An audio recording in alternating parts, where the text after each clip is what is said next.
ان حضرت صلی اللہ علیہ وسلم سے میں نے عرض کیا گھر کھانے کے لیے مختصر کھانا تیار ہے۔ یا رسول اللہ صلی اللہ علیہ وسلم، آپ اپنے ساتھ ایک دو آدمیوں کو لے کر تشریف لے چلیں۔ حضور صلی اللہ علیہ وسلم نے دریافت فرمایا کہ کتنا ہے؟ میں نے آپ کو سب کچھ بتا دیا۔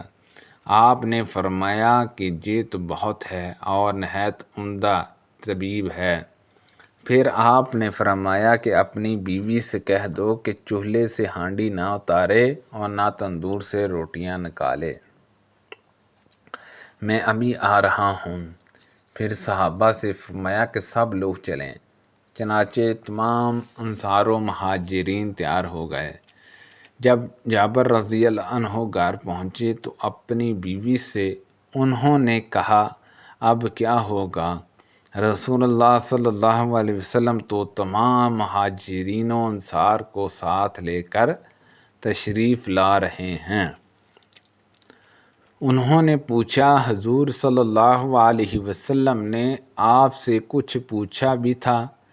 جابر رضی اللہ عنہ نے کہا کہ ہاں، حضور صلی اللہ علیہ وسلم نے صحابہ سے فرمایا کہ اندر داخل ہو جاؤ، لیکن ازدحام نہ ہونے پائے۔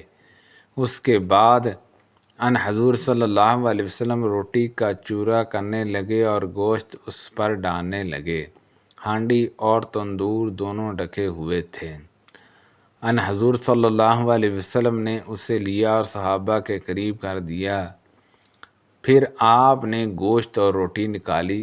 اس طرح آپ برابر روٹی چوری کرتے جاتے اور گوشت اس میں ڈالتے جاتے، جہاں تک کہ تمام صحابہ شکم سیر ہو گئے اور کھانا بچ بھی گیا۔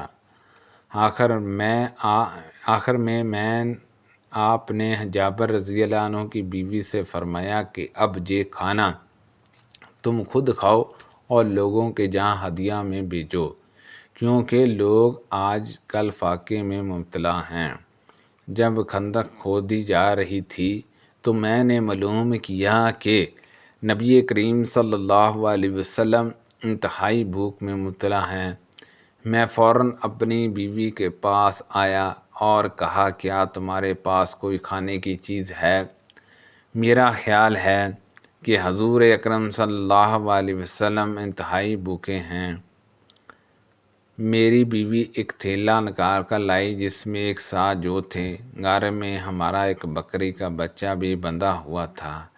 میں نے بکری کے بچے کو ذبح کیا اور میری بیوی نے جو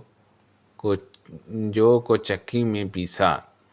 جب میں ذبح سے فارغ ہوا تو وہ بھی جو پیس چکی تھی۔ میں نے گوشت کی بوٹیاں کر کے ہانڈی میں رکھ دیں اور حضور صلی اللہ علیہ وسلم کی خدمت میں حاضر ہوا۔ میری بیوی نے پہلے ہی تنبیہ کر دی تھی کہ حضور اکرم صلی اللہ علیہ وسلم اور آپ کے صحابہ کے سامنے مجھے شرمندہ نہ کرنا۔ چنانچہ میں نے حضور اکرم صلی اللہ علیہ وسلم کی خدمت میں حاضر ہو کر آپ کے کان میں یہ عرض کیا کہ یا رسول اللہ صلی اللہ علیہ وسلم، ہم نے ایک چھوٹا سا بچہ ذبح کر لیا ہے اور ایک ساتھ جو پیس لیے ہیں جو ہمارے پاس تھے، اس لیے آپ ایک صحابہ کو ساتھ لے کر تشریف لے چلیے۔ حضور اکرم صلی اللہ علیہ وسلم نے بلند آواز سے فرمایا، اہل خندق، جابر رضی اللہ عنہ نے تمہارے لیے کھانا تیار کروایا ہے، بس اب سارا کام چھوڑ دو اور جلدی چلو۔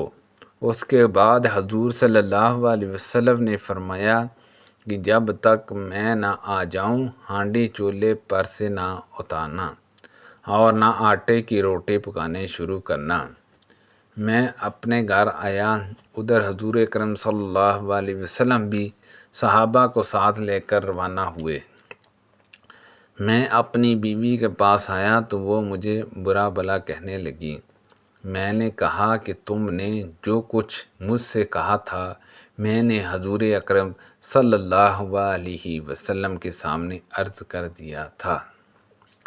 آخر میری بیوی نے گوندھا ہوا آٹا نکالا اور حضور صلی اللہ علیہ وسلم نے اس میں اپنی لہب دہن کی آزمائش کر دی اور برکت کی دعا کی۔ ہانڈی میں بھی آپ نے لہب کی آزمائش کی اور برکت کی دعا کی۔ اس کے بعد آپ نے فرمایا کہ اب روٹی پکانے والی کو بلاؤ، وہ میرے سامنے روٹی پکائے اور گوشت ہانڈی سے نکالے، لیکن چولہے سے ہانڈی نہ اتارنا۔ صحابہ کی تعداد 1000 کے قریب تھی۔ میں اللہ تعالیٰ کی قسم کھاتا ہوں کہ اتنے ہی کھانے کو سب نے شکم سیر ہو کر کھایا اور کھانا بچ بھی گیا۔ سبحان اللہ عز و جل۔ جب تمام لوگ واپس ہو گئے تو ہماری ہانڈی اس طرح ابل رہی تھی جس طرح شروع میں تھی، اور آٹے کی روٹیاں برابر پکی جا رہی تھیں۔ سبحان اللہ عز و جل۔ اللہ پاک سے دعا ہے کہ اللہ پاک کی حدیثوں پر عمل کرنے کی توفیق عطا فرمائے۔ اللہ پاک ہم سب کو نبی پاک صلی اللہ علیہ وسلم اور ان کے صحابہ کرام رضوان اللہ اجمعین کے نقش قدم پر چلنے کی توفیق عطا فرمائے۔ اللہ پاک ہم سب کو صحت و تندرستی عطا فرمائے۔ کوئی غلطی کوتاہی ہو گئی ہو تو اللہ پاک معاف فرمائے۔ صدقہ جاریہ سے زیادہ لوگوں تک شیئر کیجیے۔ آمین بجاہ النبی الامین صلی اللہ علیہ وسلم۔